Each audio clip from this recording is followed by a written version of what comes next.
This is my favorite copper saucepan. I got it in Paris about 10 years ago from de Hiron.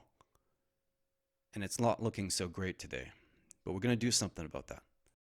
There are a few products that you can buy for cleaning copper pots, but I found them to be hard to find, expensive, the fumes are nauseating, and I just prefer this technique. It's much easier, much better in every way, really.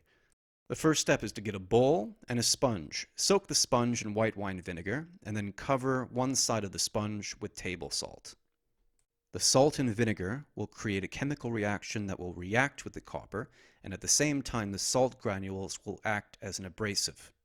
The copper is also harder than the salt, so this will not scratch the copper pot.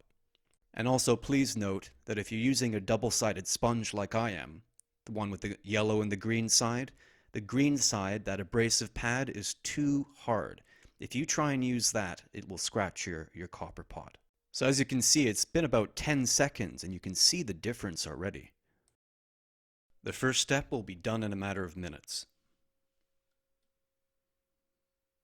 The next step will be to get into the nooks and crannies that we can't reach with our sponge. The best way to do this is to get a bamboo skewer, dip it in a tiny bit of salt and vinegar, and then work your way around all of the difficult edges to reach. Okay, we're going to give this one more once over. And then all we have to do afterwards is just to wash off the excess salt and vinegar with some warm water. So after a quick rinse and a dry, it looks brand new. Well, I hope you enjoyed that video. If you'd like to see further techniques that we use in our kitchens, please like and subscribe. Happy cooking!